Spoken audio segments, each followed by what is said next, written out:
YouTube, what the crap's going on? HeirofCarthage here, back in Total War Warhammer. Be checking out a Crooked Moon versus Wood Elves replay here. The Wild Riders forward deployed are going to get spotted immediately by some boar biggins. And let's check out the armies. So over here for Crooked Moon, looks like we've got the 8 Peak Loonies into Warlord boys, front line of Orc boys. They're backed up by Durusty Heirs and a Night Gobbo Archer, 2 Gobbo Big Bosses, Night Goblin War Boss, a couple of Orc Biggins, 3 of them actually, and we got a Doom Diver catapult being used to try and draw the Elves in. On the Elf side of the field, we've got, looks like 6 Eternal Guard, and then a War Dancer with Azrae Spear in the back, lots of Glade Guard with Starfire Shafts, and then there is an extra Wild Riders with shields on this flank. And I believe there was one on this flank as well. It looks like we've got the Glady here, going to be doing the skirmishing. She's going to get pushed back by the Rusty Heirs and the Goblin Archers, but doing some nice arrow dodging here. Let's kind of see how this plays out. Let's fast forward, kind of see how the engagement comes up. I mean, the Wood Elves are going to be forced forward because of the Doom Diver catapult. Let's see, those are the same archers. So the greenskin archers just moved to the woods, and it looks like the Glady is wanting to drop in back into these boar boys, but I'm not sure that was the right decision because they're being she's being poisoned by the Goblin Archers, and the Rusty Heirs are taking away armor. It's a rough situation for the Glady. Had to use the potion to stay healed, and she's gonna have to get away from that, and the Wood Elves are going to lose a bunch of their cavalry here. But now the Glade Guard with Starfire Shafts are in position, but the Greenskin player is going to try and make use of the forest here for cover, I think. Looks like the Boar Biggins, though, getting hit with the Starfire Shafts, and then the Glady dive bombs them, and actually, don't forget that Wild Riders actually have a bonus in the woods, so that can be forgotten sometimes. Yeah, looks like the Wood Elves kind of content to sit back and fire for now. They'll force an attack out of the Greenskins. The Greenskin infantry should do quite well against the Elven infantry, but the range components for the Elves should be significantly dangerous. And then the other Wild Rider is now on station. Looks like it's going to go in here and try and take out the Doom Diver that's gotten a fairly significant number of kills. There's an Orc Biggins protecting it, but as of now, they haven't been managed into position to stop this, so the Doom Diver is going to get immediately silenced. And at this point, the Night Goblin War Boss gets hit with the Prey of Anathrema and gets singled out by the Glade Guard, so taking a savaging, but I'm assuming the Wood Elf infantry is going to get savaged very, very quickly here. If they're going to kill that War Boss, they're going to want to do it quickly. He is nearly dead. And the Glady is trying to cause terror on this flank, but there is no terror amongst the Greenskins, surprisingly. I don't know if the big bosses are over here. No, but that's right, so one of these units is unbreakable. The 8 Peak Loonies.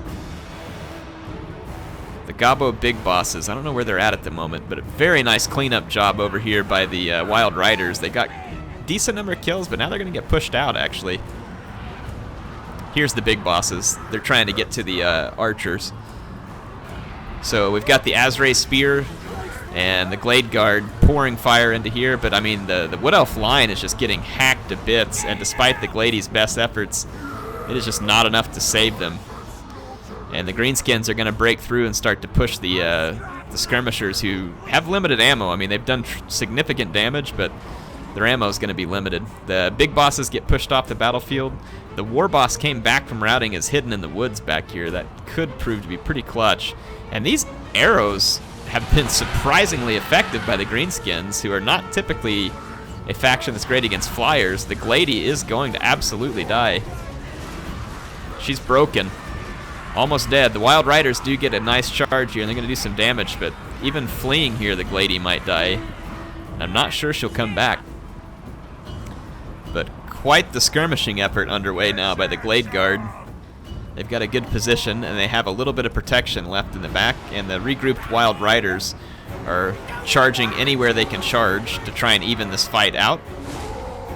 But the War Boss was able to use a healing potion, whereas the Glady is actually going to hit the edge of the battlefield, so that was a huge benefit for the Crooked Moon player at this point.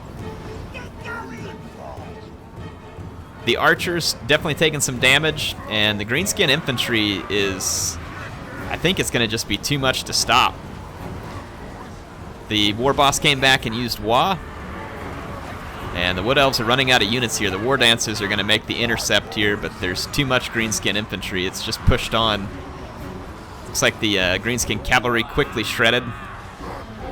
There's not enough ammo left for the elves to skirmish their way out of this. So this looks like it's going to end up being a solid Crooked Moon victory at this point. There's a lot of cheap infantry, but the numbers just ended up being too much.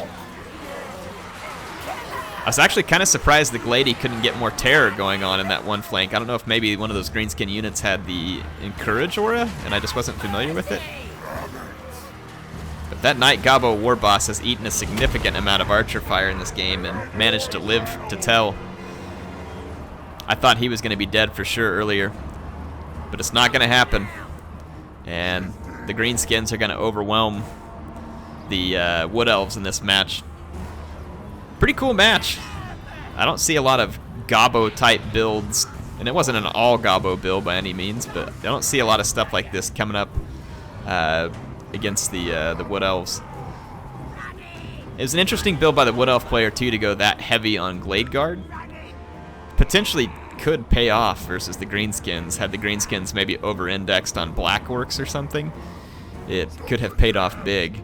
But in this case, just the sheer number of infantry became a problem, and all those cheap infantry have shields, and that is a big problem. And then the rusty arrows combined with the poisonous Gobbo archers proved to be pretty dang effective at dealing with the Glady, and that was despite the healing. So we'll go ahead and fast forward at this point. It's pretty obvious how it's going to end up. Despite the best efforts of the wood elf player here, the Crooked Moon forces are going to drive that one back to victory. That's quite the game. Quite the game indeed. Good gang to King Flani and Iru Robin there. So fun game. Definitely an interesting battle. And I, at the start of this, wouldn't have thought to see the greenskins come out at an advantage. But again, I think if you just look at the sheer numbers of infantry units, 1, 2, 7, 10 infantry units. And that can be pretty daunting to deal with. And like I said, I think if the greenskin had over-indexed on the black orcs, you can see the black orcs weren't very effective. And it's because Glade Guard with Starfire Shafts are kind of tailor-made to destroy them. So I'm kind of thinking that the wood elf player here probably wanted the greenskin player to over-index on black orcs, and the Ragnarok Queen, maybe stuff like that they could try and fry with the Starfire Shafts. But instead, the greenskin brought a little more diversified build that was able to hold out. Because again, I believe all these Night Goblins and Orc Boys are shielded, and that doesn't protect them from all the arrows, but it does protect them. And it is a big deal in the end. Let's take a look at the greenskins here. None of these guys have Encourage. They are shielded. Loonies of 8 Peaks, Unbreakable. Yeah, none of those guys have an Encourage aura. I'm actually really surprised. Like, I understand that this unit here is Unbreakable, so I understand why it didn't tear a route, but I'm actually pretty shocked. You know what? Right here, these guys are immune to Psychology. I didn't catch that previously. So you got Unbreakable and Immune to Psychology. That was all on that one flank. So there may have been one regular Orc Boy unit over there, but that's the reason why we didn't see a break over there. I knew why these guys didn't break, but the rest of it now makes a little more sense to me.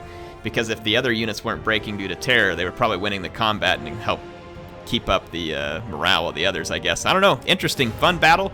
Hey, appreciate MSI sponsoring the channel. Appreciate you being here. If you want to subscribe, I got a logo in the bottom right-hand corner. Click it.